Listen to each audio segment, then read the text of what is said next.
et il continue son petit quotidien. Sauf que il va se passer un truc, il va se passer quelque chose de différent chez lui, c'est qu'il va changer quelque chose. Et je vais essayer de vous faire deviner ça tout à l'heure. Il va commencer du coup à prendre de nouvelles actions, à prendre de nouvelles décisions. Il va commencer à essayer de nouveaux produits, à tester d'autres choses, à les vendre différemment. Il va prendre un peu plus de risques que d'habitude. Il va commencer à s'adapter différemment. Et au bout de 5 ans, il va développer son exploitation de parcettes. Et au bout de 10 ans, il va devenir le premier leader français de l'agriculture biologique. Et ce faisant, il continue donc son expérience de vie. Il a 2 enfants et arrivé sur son lit de mort, il va dire à ses enfants, voilà, j'ai un secret en fait. J'ai le secret de ma réussite. En fait, ce secret, il est enterré à tel endroit et je vous le dis parce que ça vous revient. Donc, je vous le dis où il est. Voilà, c'est enterré à tel endroit. Et les enfants, donc à la mort de leur père, vont aller à l'endroit indiqué par leur père pour aller creuser. Et en fait, à ce moment-là, ils se rendent compte qu'il n'y a absolument rien du tout à l'endroit précis. Pourquoi? Parce que le voisin de l'époque, ayant vu la scène, avait subtilisé le trésor et l'avait gardé.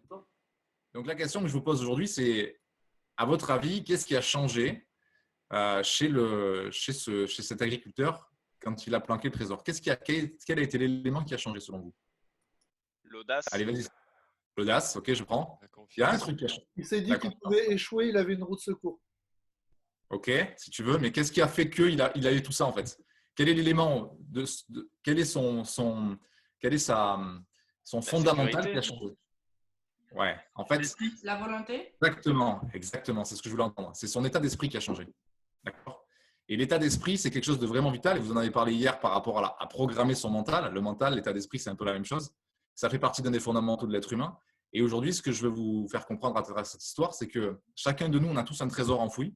On a tous en nous ce trésor qui est caché, au cas où. Mais ça, c'est notre état d'esprit. Et l'idée, c'est que là où je vous emmène aujourd'hui, c'est de comprendre que notre cerveau, en étant confiné, il va créer de nouvelles connexions. On le sait, hein, toute la matière scientifique nous le dit.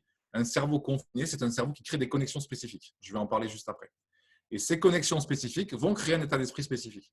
Et c'est justement ça qu'il ne faut pas emmener quand on va être déconfiné. C'est cet état d'esprit-là qu'il ne faut pas emmener.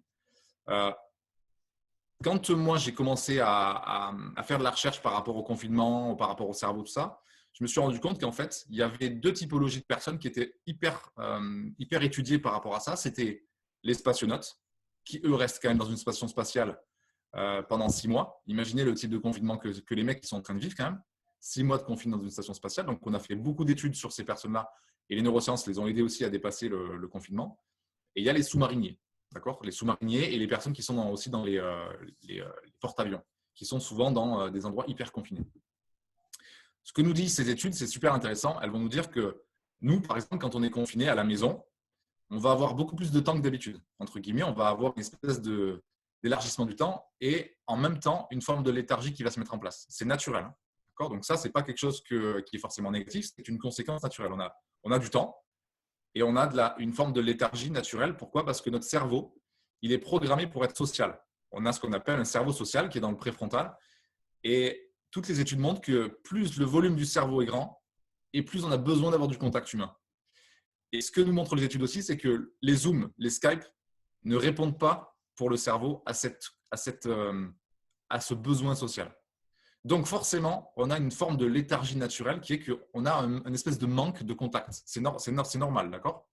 On va voir qu'est-ce qu'on peut mettre en place. En tout cas, le fait quand même de faire des échanges, et heureusement qu'on a des outils comme Zoom, parce que sans ça, imaginez un confinement total où vous n'avez aucun contact. Toutes les études qui sont faites là-dessus montrent que les personnes finissent par être dépressives. Quoi. Donc, c'est important d'être dans le contact, on en reparlera tout à l'heure. Ensuite, ce qui est montré, et là, pour l'instant, je parle de la situation, hein, c'est-à-dire la situation du confinement.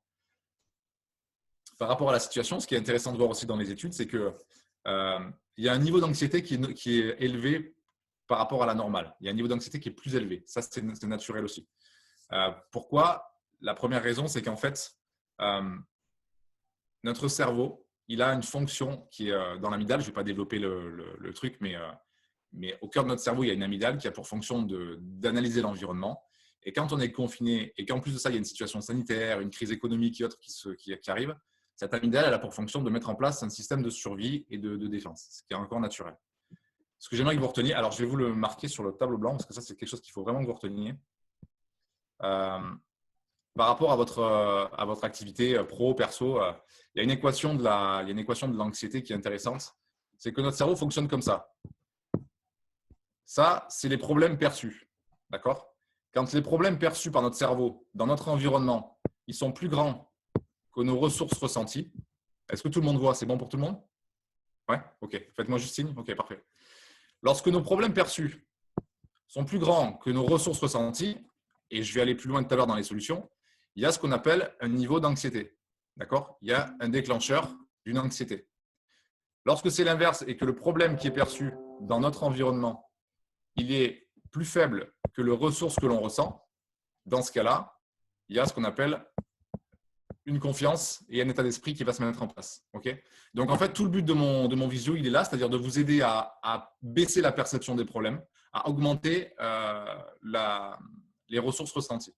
Donc, les ressources, elles peuvent être, vous allez voir, physiques, elles peuvent être mentales, il y a tout un tas de ressources, j'y reviendrai tout à l'heure. Donc, ça veut dire que l'anxiété, elle est naturelle, la léthargie, elle est naturelle. Par contre, elle n'est pas normale. C'est-à-dire que c'est à nous de mettre en place ce qu'il faut pour pallier à ce phénomène qui est naturel. Okay, et à faire attention de ne pas programmer notre esprit. Pourquoi je vous dis ça? Parce qu'en fait, par rapport à ça, par rapport à cet état d'esprit, tout ce qu'on met en place aujourd'hui dans le confinement, tout ce que l'on vit dans le confinement, on va l'emporter avec nous après le confinement. C'est sûr et certain. On est resté confiné, si on pense sur le 11 mai, on va rester confiné plus de 2 mois, enfin au moins 2 mois. D'accord? Et encore, on ne sait pas si on va sortir le 11 mai pour tout le monde. Donc, ça veut dire que sur ces 2 mois-là, il se passe plein de choses dans notre tête et on met plein de connexions en place. Et ces connexions, elles vont être durables. Elles vont rester dans le temps. Donc, ça veut dire que pour éviter d'emporter ça avec vous après confinement, on va mettre en place des choses. Ce qu'il faut que vous compreniez aussi, c'est qu'il y a 3 façons. Il y a 3 façons de programmer un esprit, d'accord? De programmer notre inconscient. Quand je parle je reviens sur mon tableau blanc, quand je parle de l'esprit, je parle de l'inconscient, d'accord? On va schématiser la chose tout simplement. Tac. Voilà, je reviens sur mon crayon. J'arrive, hein, tac. J'ai perdu mon pointer. À chaque fois, ça me fait le coup. Bon, ok. C'est pas grave. Voilà. On a une partie qui est consciente. Ok, ça, c'est ce qu'on va appeler le mental. Ok, la partie consciente, c'est la façon dont on va voir les choses. Et on a cette partie inconsciente dont je parle souvent, qui est justement toute la partie de nous-mêmes dont on n'est pas conscient, mais qui est un énorme réservoir de ressources. C'est là-dessus qu'on va travailler justement. Et lorsque on veut programmer cet inconscient, on a 3 façons de le faire. Pour la première des façons, on a ce qu'on appelle l'hypnose. D'accord? Tout le monde connaît l'hypnose. L'hypnose, c'est une façon de programmer l'inconscient. Quand je mets en hypnose quelqu'un, je vais chercher à couper la partie consciente pour aller parler à cette partie inconsciente. Okay? Ça, c'est la première façon. La deuxième façon de programmer l'inconscient, c'est les images. Les images, comme les histoires, les choses comme ça, sont très puissantes, et vous allez le comprendre tout à l'heure aussi, pour programmer un inconscient. Et la troisième chose, c'est la répétition. Okay? C'est les 3 façons les plus importantes pour programmer votre inconscient. Alors, pourquoi je vous dis ça? Parce qu'en fait, il y a plusieurs choses à comprendre. La première, c'est que quand on parle d'hypnose et qu'on parle de psychose, c'est exactement la même chose. Donc, la première forme pour vous d'attention à avoir pour éviter d'avoir un esprit programmé de manière négative, c'est de faire attention à toute forme de psychose, de toujours avoir un temps de recul, un pas de recul par rapport à toute forme de psychose, d'accord? Notamment à ce qu'on a vu dans les magasins, notamment à ce qu'on a vu par rapport au Covid. Il y a eu une forme de psychose généralisée. Ça, c'est de l'hypnose collective, qu'on soit clair. Donc, il faut faire toujours attention à ça et toujours avoir ce pas de recul et cette conscience nécessaire pour vous dire, OK, j'observe la situation, on va en reparler, mais je fais attention de ne pas rentrer dans ce schéma-là pour avoir une métaposition par rapport à ça. Je n'insiste pas là-dessus aujourd'hui, mais je vais insister plutôt sur l'image et la répétition. Ce qu'il faut savoir, c'est que dès qu'on met en place une répétition, on va créer ce qu'on appelle des habitudes.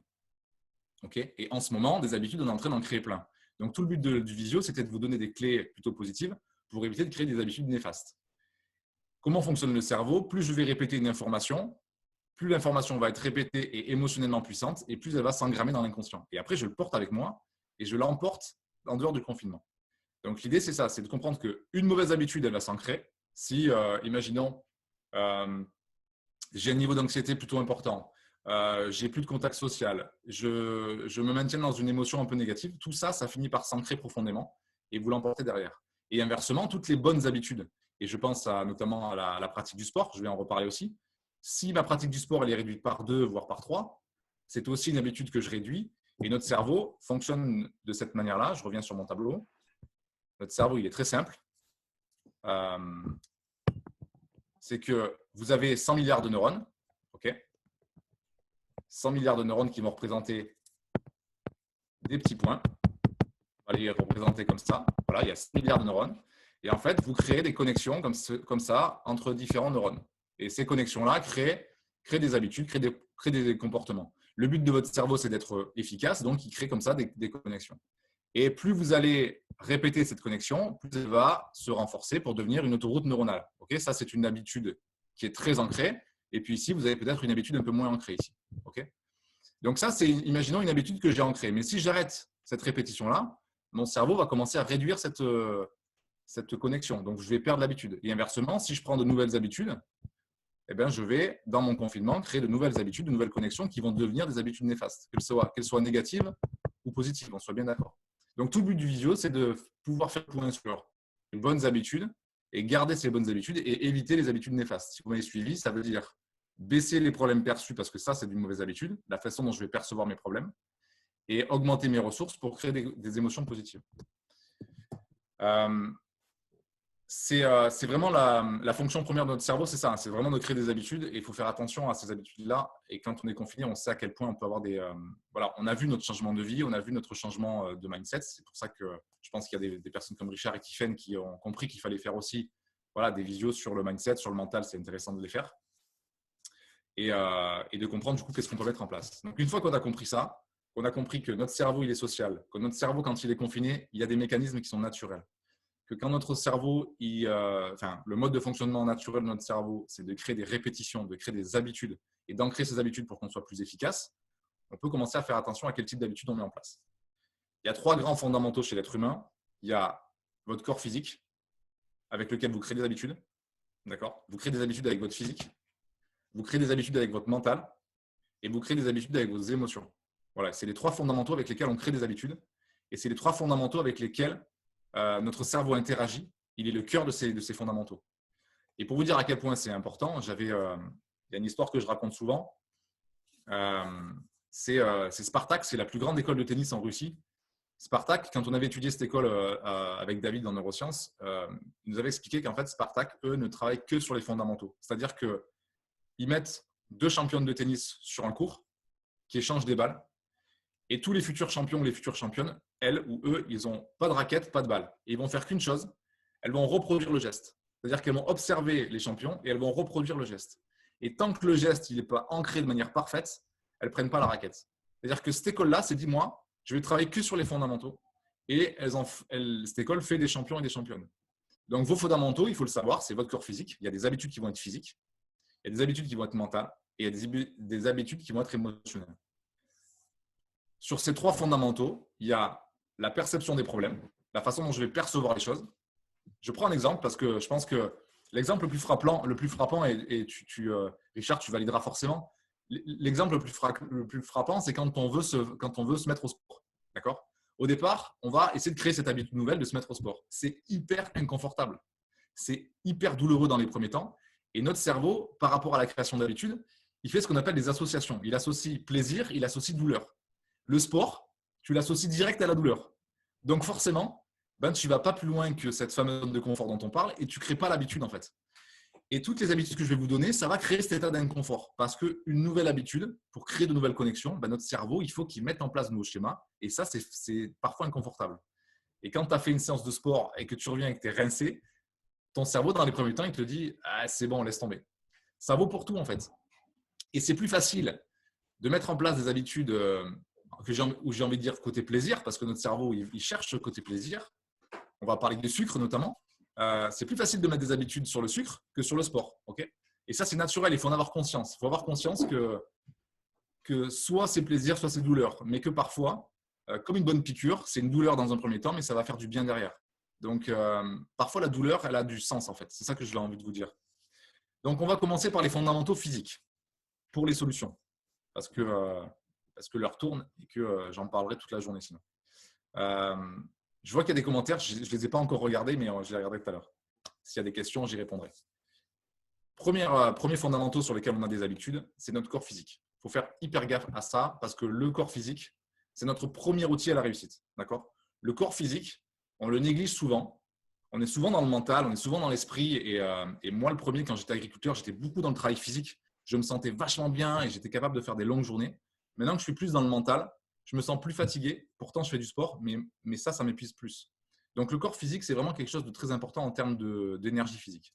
Donc, la première habitude, bon, vous l'avez compris, hein, j'en parle depuis tout à l'heure. La première habitude, c'est forcément de bouger.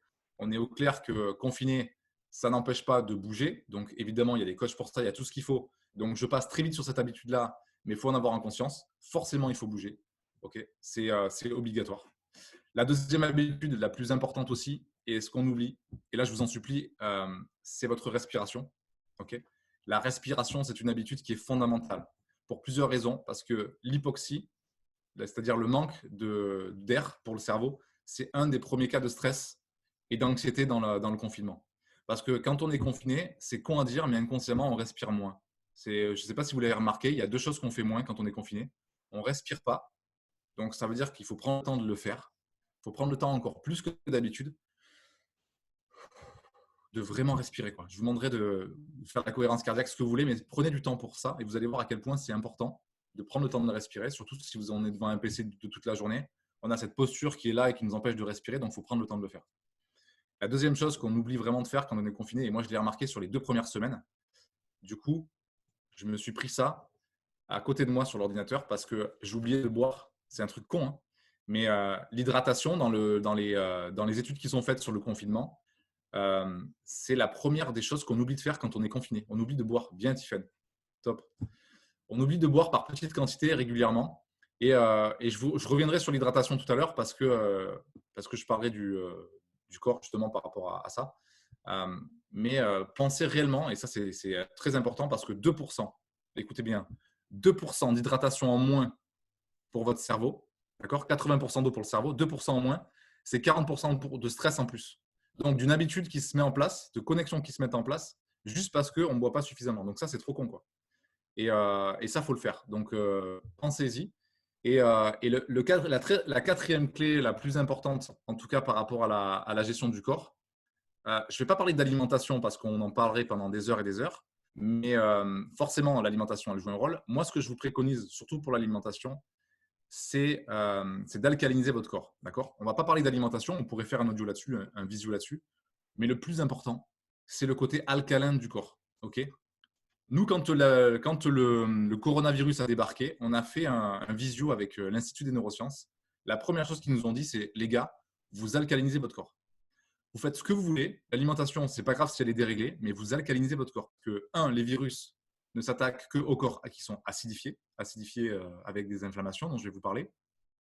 Et 2, d'accord, l'alcalinisation du corps permet justement d'avoir un sommeil récupérateur, d'avoir un niveau de stress moins élevé et de pouvoir commencer à créer des connexions puissantes. Parce que quand le corps il est trop acide, le cerveau il va d'abord gérer l'inflammation plutôt que gérer les connexions. Donc, qu'est-ce qui va acidifier le corps ? C'est tout ce que, voilà, on pourrait en parler, mais c'est tout ce qui va être aliment hyper acide à la digestion, tout ce qui va être les fritures, tout ce qui va être… Voilà. Faites vos recherches là-dessus si ça vous intéresse. Allez voir des personnes qui sont spécialisées si besoin. Mais pour alcaliniser le corps, la meilleure façon de le faire, et ce qu'on avait vu à l'Institut, c'était les carbonates, les bicarbonates de soude notamment. Donc moi, dans ma bouteille, j'ai une cuillère à café de bicarbonate de soude au fond. D'accord ? Donc ça, c'est quelque chose de super important à faire parce que notre alimentation, c'est tout un art pour la mettre en place de manière positive. Donc, il y a des outils pour alcaliniser le corps de manière plus simple. Il y a forcément les fruits et les légumes, on est bien d'accord. Une majorité de fruits et de légumes. Mais les carbonates sont intéressants. Donc, utiliser du bicarbonate de soude, par exemple, dans votre eau, ça peut être un moyen de créer une habitude physique importante. Donc là, sur l'habitude physique, je passe parce que je veux vraiment axer là-dessus, c'est important. Et après, je réponds à vos questions. Le fondamental physique, vous avez compris. 1, j'alcalinise. 2, je bois. 3, je respire. Et 4, je bouge. Si vous pouvez bouger, même dans votre salon, bougez. Vous dansez, vous faites ce que vous voulez, mais il faut bouger. Mentalement, là, ça devient essentiel. D'accord ? Parce que je vous parlais tout à l'heure d'hypnose, d'image et de répétition. Ça, c'est mental. Okay ? Ça, c'est là-dedans. C'est dans notre tête. Le lien entre le corps et l'esprit, ils sont vraiment puissants. Notre cerveau, vous avez compris, il crée des habitudes. Ce que je ne vous ai pas dit, c'est que l'art du développement personnel nous dit qu'il faut 21 jours pour changer d'habitude. Globalement, c'est vrai. Spécifiquement, c'est faux. À partir de 21 jours d'une même chose, à partir de 21 jours d'anxiété, à partir de 21 jours de mauvaise gestion de soi, on va commencer, par rapport aux neurones que je vous ai montrés, on va commencer à créer une nouvelle connexion. L'habitude n'est pas encore en place, mais on crée la connexion. Notre cerveau commence à créer la connexion. Au-delà de 21 jours, donc 3 semaines, d'accord, au-delà des 3 semaines, à partir de 1 mois, on a la connexion qui est en place. Et pour que ça devienne une habitude, il faut au minimum 66 jours. Donc, on est dedans. Hein. Au bout de 66 jours, vous avez une habitude qui se met en place. Donc, 66 jours, c'est 2 mois. Donc, tout ce qu'on met en place aujourd'hui, c'est important parce que là, on est en train de mettre en place des habitudes. À partir de maintenant, là, ce n'était pas avant, c'était maintenant. Donc, c'est vraiment maintenant qu'il faut faire le point sur vos habitudes et changer ces habitudes-là pour éviter d'avoir des connexions régulières, des autoroutes neuronales. Donc voilà, s'il y en a qui veulent, qui sont intéressés par ça, il y a des études là-dessus et je pourrais y répondre. Mais 21 jours, c'est le début de connexion. 66 jours, c'est la création d'habitudes. Et 3 mois, c'est la consolidation. Donc là, à 3 mois, on est en plein dedans. Donc sachez aussi que si vous voulez vous mettre au sport, eh bien, on vous dit qu'il faut tenir au minimum 21 jours parce qu'après, ça devient plus facile. Okay, quelle que soit la nouvelle habitude que vous voulez mettre en place, que ce soit alimentaire, que ce soit 21 jours, c'est le minimum. Lâchez pas pendant 21 jours. Et après, votre cerveau va commencer à en mettre en place endorphines et autres parce que ça va devenir plaisir. Okay, donc, on revient au mental. Fondamental, numéro 1, le physique. Le 2, c'est le mental. Alors là, par rapport aux connexions liées au mental, la première chose à faire attention pour soi et pour ses enfants, moi je l'ai vu aussi à mon niveau, la première chose, c'est de filtrer toutes les informations qui vous viennent dans la tête. De la même manière que ce que vous bouffez, de la même manière, faites attention à toutes les informations et notamment ce dont je vous ai parlé tout à l'heure, c'est 1, les psychoses et 2, les images. Parce que la télévision, elle est forte pour ça. Toutes les images que notre esprit reçoit, plus je vais la répéter, si elle n'est pas filtrée, et plus je vais en moi créer des connexions en lien avec cette image. D'accord ? J'ai une cliente qui l'autre fois m'a appelé, qui m'a dit « Oui, mais moi, Alex, tu comprends, dans cette situation, moi je suis manager, moi j'ai une épée de Damoclès au-dessus de la tête. Ça veut dire que cette situation, pour moi, elle a construit une image qu'on va appeler une représentation mentale. Je vais y venir. Mais dans un premier temps, je dois faire le filtre de toutes les images et de toutes les informations que je reçois. Est-ce que cette information, elle est pertinente, elle est importante ou pas ? Est-ce que pour moi, c'est utile ou est-ce que c'est vraiment futile de l'entendre ? Oui, et je réponds à la question souvent, c'est oui, mais Alex, il faut quand même qu'on se tienne au courant de ce qui se passe dans le monde. Ouais, tenez-vous au courant de ce qui se passe. Mais n'en faites pas votre maître, en fait. Ne faites pas de votre maître des images que vous percevez. Okay ? Tenez-vous au courant de ce qui se passe. Mais par contre, ce qu'il va falloir faire attention, c'est que votre vision, par rapport à vos représentations mentales, justement, qui est la deuxième clé, une représentation mentale, c'est quoi ? C'est l'image, du coup, que moi, à l'intérieur, je vais me créer par rapport au contexte. Le coup de l'épée de Damoclès, c'est un exemple. Mais j'ai d'autres clients qui vont me dire, moi, je suis au bout du tunnel. Moi, je suis… chacun de vous, vous êtes en train de voir, par rapport à ce que je dis, on a tous nos propres images, nos propres représentations mentales de ce que c'est que ce contexte de crise, de comment ça va se passer pour nous. Donc ça, cette représentation mentale, elle a une influence directe sur les connexions que vous créez dans votre tête. D'accord ? L'image que vous avez pour vous, c'est une représentation mentale. L'image que vous avez de la société, du monde, c'est une représentation mentale. L'image que vous avez des autres, l'image que vous avez des médias, toutes ces images-là, c'est vos propres représentations. Il faut faire un point dessus. En tout cas, il faut être conscient de ça. Et c'est ce qu'on appelle nous, en neurosciences, on appelle ça un cliché. Dans le développement personnel, on appelle ça la vision, okay ? Le focus. C'est moi, en fait, là, en ce moment, quelles sont mes représentations mentales et sur quoi je suis focus, en fait. C'est-à-dire, comment je vois l'avenir, en fait. Ça, c'est super important parce que vous allez créer des connexions spécifiques. Donc, travaillez vraiment vos représentations mentales. Choisissez vos images. La question qu'on me dit souvent, c'est comment on fait, Alex, pour changer nos images ? C'est une question de choix, en fait. C'est une question de vous fermer les yeux, de respirer et de vous dire, c'est quoi les images que je choisis, en fait ? Même si elles sont pour vous, elles vous semblent en décalage, ce n'est pas grave. Choisissez ces images-là. La troisième règle par rapport à votre mental et à vos habitudes mentales, c'est de faire attention à segmenter les choses. Ça nous vient des études qui sont faites notamment dans la station spatiale. La première chose qu'on apprend en spationaute, c'est de segmenter. Toujours. Segmenter votre journée, segmenter votre temps, segmenter aussi vos tâches importantes. Il y en a qui peut-être qui travaillent. Si vous ne segmentez pas, tout ça, ça va se mélanger, ça crée de l'anxiété. Donc, segmenter, c'est quoi? C'est de savoir, par exemple, ce n'était pas prévu, mais je viens d'y penser. Savoir, par exemple, que notre cerveau, le matin, d'accord, au réveil, jusqu'à midi, il est plus gros de 0,44%. OK? Donc, notre cerveau, notre volume cérébral est plus gros le matin de 0,44%. Ça ne paraît pas grand-chose. Et pourtant, c'est la différence de taille entre un cerveau normal et un cerveau Alzheimer.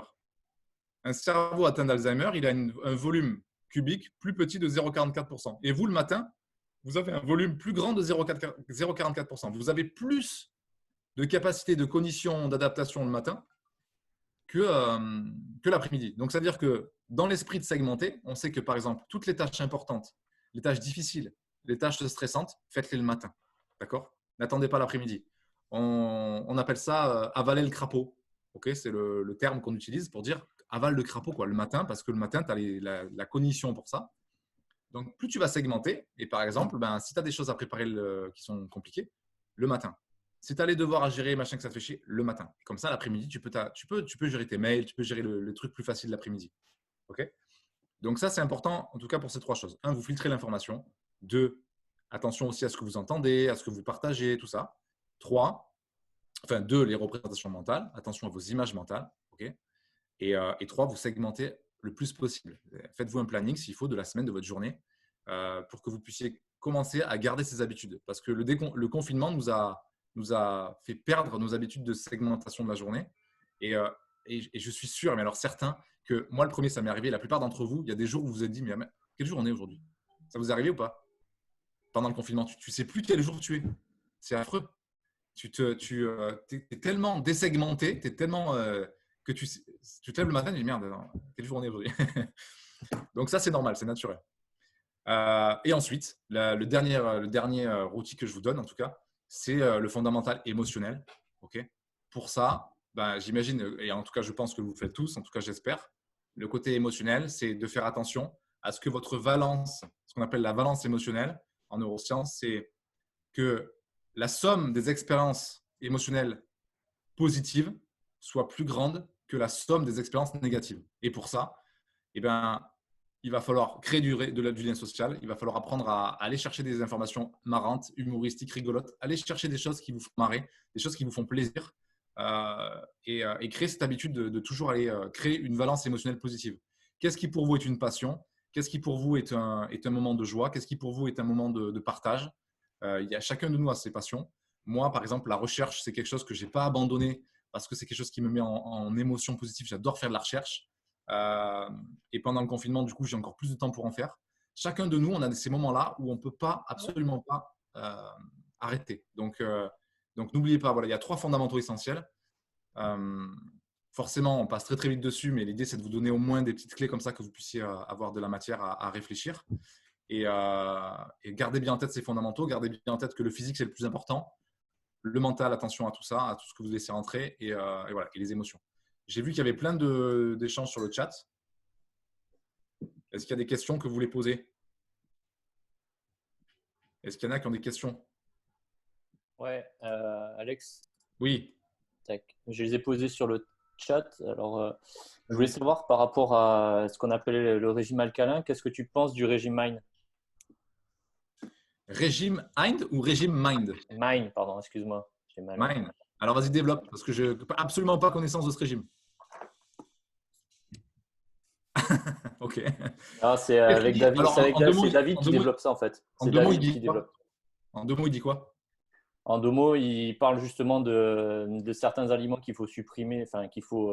En fait, tout ce qui est indice glycémique haut, il faut les enlever. C'est tout ce qui était friture, etc.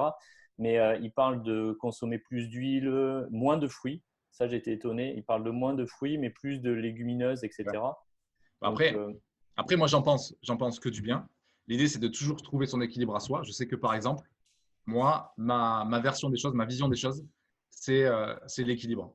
Si tu me mènes dans l'excès de attention, il faut arrêter tous les fruits, tout de suite, j'arrête parce que ça ne me correspond pas. Donc, je vais trouver mon propre équilibre en me disant, OK, il y a plein de choses qui permettent de complémenter l'alcalinisation du corps. Forcément, pour moi, les fruits et les légumes, c'est un indispensable. Oméga 3, indispensable. ok, tout ce qui va être Oméga poisson 6, gras, voilà. Oméga 6, indispensable, mais l'oméga 6, c'est un anti-inflammatoire, mais à partir d'un certain moment, il devient inflammatoire, donc c'est un peu bizarre l'oméga 6. Par contre, il en faut. Donc oméga 6, c'est toutes les huiles de tournesol, les huiles végétales. Oméga 3, ça va être les poissons gras, ça va être les noix, d'accord? Les noix, il y a un paquet de noix dans mon confinement, et en fait, je me bourre d'oméga 3, hyper important l'oméga 3. C'est toute la régénération cellulaire, c'est la membrane cellulaire, tout ça, c'est important. Oméga 9, c'est l'huile d'olive aussi, c'est un indispensable. Donc 3, 6, 9. Le 6, attention. Et après, voilà, après l'idée, c'est aussi forcément, on sait qu'un taux de sucre trop important, c'est hyper acidifiant pour le corps. Et la première chose que notre corps va faire quand il est en anxiété, quand il est en manque de dopamine, c'est d'aller chercher du sucre. Donc, je ne dis pas de ne pas manger de sucre parce que notre cerveau fonctionne au glucose. Je dis juste que, attention, le niveau de sucre. Tu parlais d'indice glycémique. Nous, on est dans la charge glycémique, c'est-à-dire qu'un aliment, il peut être très, très haut en indice glycémique, mais avoir une charge glycémique très basse, c'est-à-dire qu'il va répandre le sucre de manière douce dans le corps. Donc, après tout ça, c'est votre propre recherche. Il y a une conférence qui est géniale là-dessus, c'est la conférence d'Alexandre Antonenko sur la neuronutrition. Mais bon, voilà, pour l'instant, elle est un peu en stand-by. Mais ouais, bien sûr, après, chacun à vous d'adapter. Ouais. Tout à fait, ouais. Et je voulais te permettre de rebondir. Vas-y, Richard, ouais, complément. C'est un petit peu mon domaine aussi. Vas-y, complément. Il y a ce qu'on appelle l'indice de Pral, c'est le niveau d'acidité de votre corps. Et le fait d'alcaliniser, c'est pour contrebalancer ça.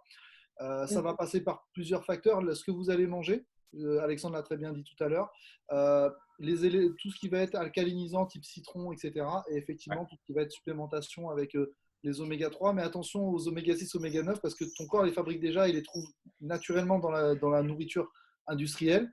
Par contre, les oméga 3, on est bien déficitaire. Voilà. C'est tout. C'est bien de… Pour répondre à Karine, j'ai effectivement un article sur tout ce qui est indice de Pral et acidité. Après, il y a aussi les nutritions par rapport au groupe sanguin pour réduire les acidités, justement. J'ai des articles là-dessus, mais normalement, c'est réservé qu'aux gens que je suis. Donc, si quelqu'un est intéressé, excusez-moi, vous vous rapprochez de moi, puis je vous les enverrai. Ok, ouais, c'est bien.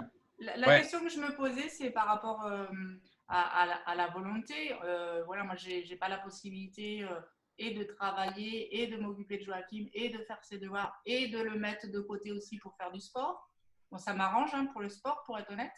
Mais du coup, je me disais, mais pourquoi est-ce qu'au niveau de la volonté, on ne peut pas se dire, eh bien, on fera du sport à la sortie. Et effectivement, là, dans ce cas-là… en fait, il y a faire du sport et faire du sport. Hein. C'est-à-dire que l'idée, c'est au minimum d'être en mouvement. C'est-à-dire que moi, je ne te demande pas de faire des super séances et tout. Moi, je te demande juste au minimum, allez, 2 fois par semaine, si tu peux faire que ça. Mais pour moi, c'est un obligatoire. C'est-à-dire que je l'ai vu sur les 2 premières semaines, j'ai complètement arrêté les entraînements. Pourtant, j'ai un élastique, j'ai tout ce qu'il faut pour le faire et j'ai arrêté. Je me suis mis dans une espèce d'état de léthargie et d'anxiété horrible, en fait. Et en fait, il ne faut pas grand-chose. Il faut juste un peu du mouvement. Et je sais à quel point c'est complexe en étant seul. Moi, je ne dis pas, nous, on est en couple, on a 2 enfants. On arrive à se déléguer les choses. En étant seul, ça te demande encore plus d'être organisé. Et je sais à quel point ça peut être complexe, c'est clair. Mais je suis persuadé que des solutions existent toujours. Et encore une fois, c'est à chacun de trouver son équilibre. Ouais. Mais je comprends, Katia, que ça puisse être complexe. Après, tu peux faire ton sport avec ton fils. Hein. C'est le moment de partager un moment mère-fils, pardon. Oui, après, là, j'ai trouvé une autre solution. Mais voilà, en emmenant Joachim en vélo chez son père. Mais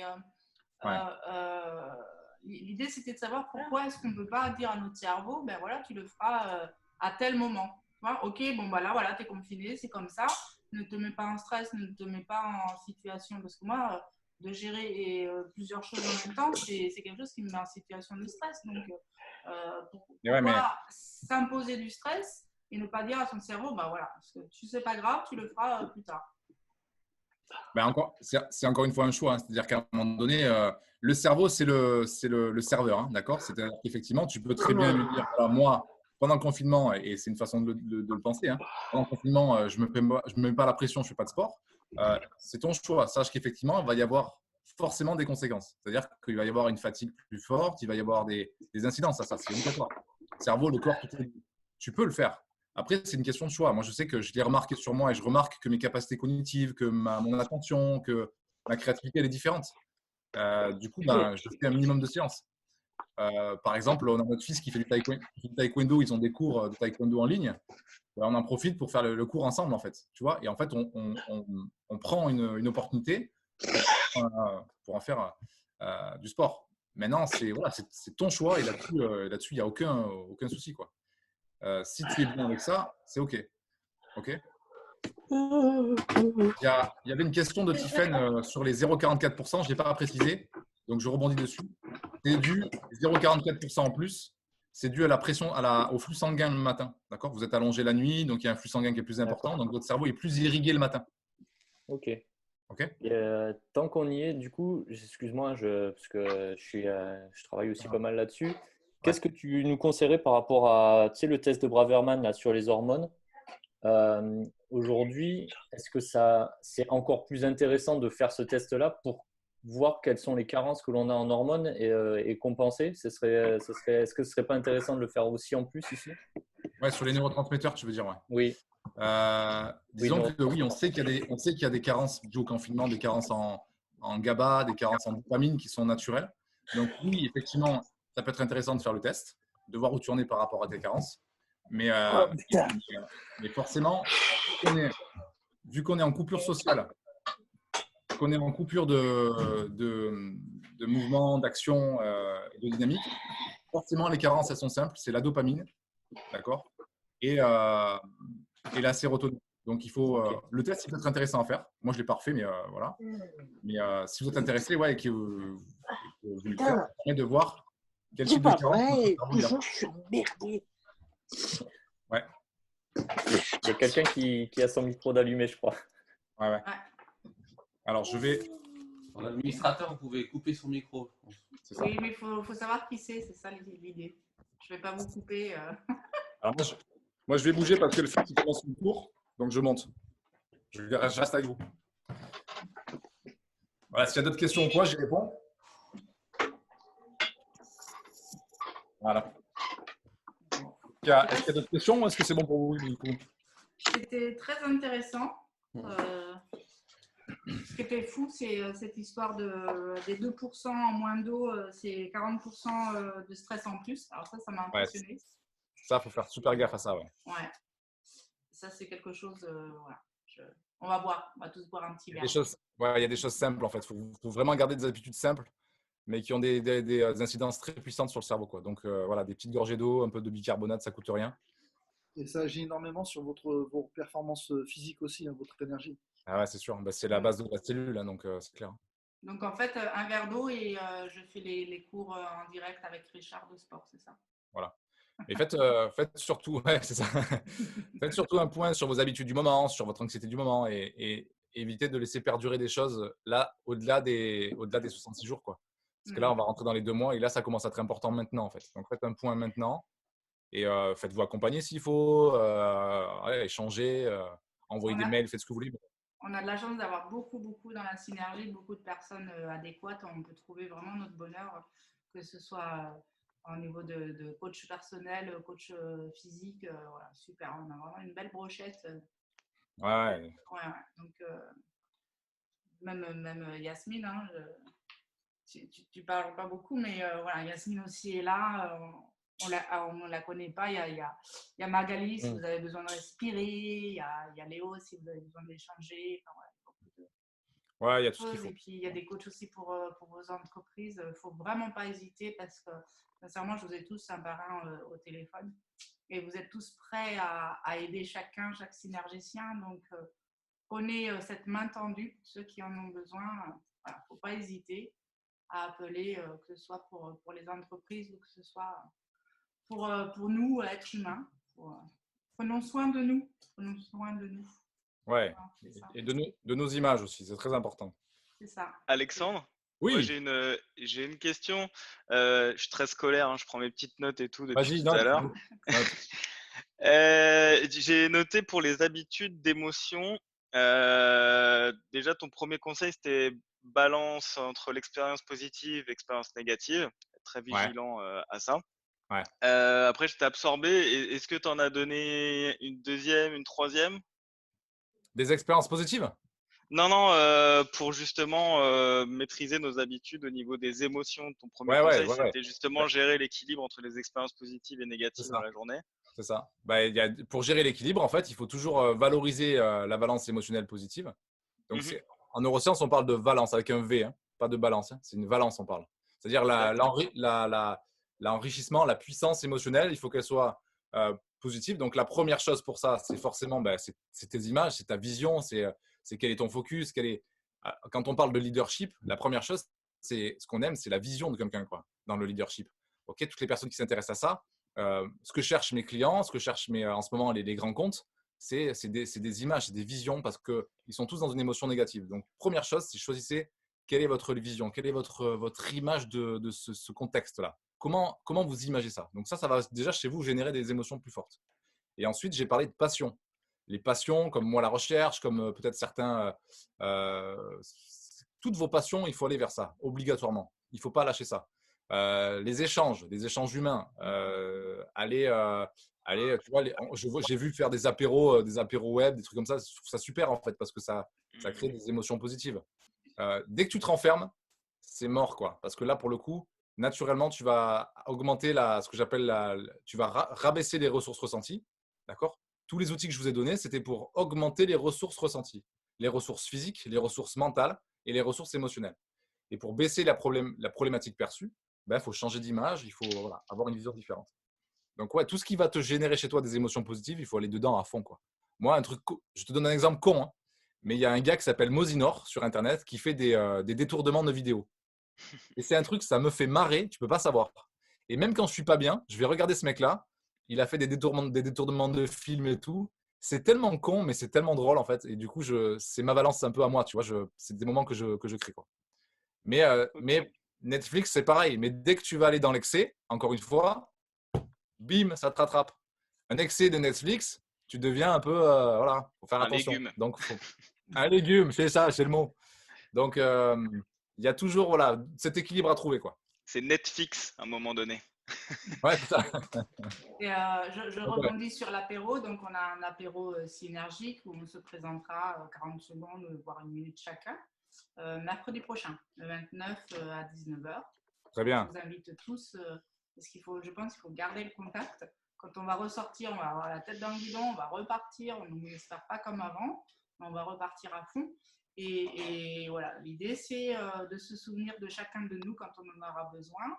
Et voilà, si on ne prend pas le temps de se représenter, de dire ce qu'on est, ce que l'on est, qui on est, ce que l'on peut apporter, voilà, les gens vous oublieront. Donc, je vous invite vraiment à venir à l'apéro. C'est ça. C'est Katia qui paye. C'est ça, c'est moi qui paye. Une bonne fin de semaine. À très bientôt. Prenez soin de vous. Merci. Au revoir. Merci Alexandre, merci Katia. Katia. Merci à vous appeler. Ciao, ciao. C'est un grand bonheur. Au revoir.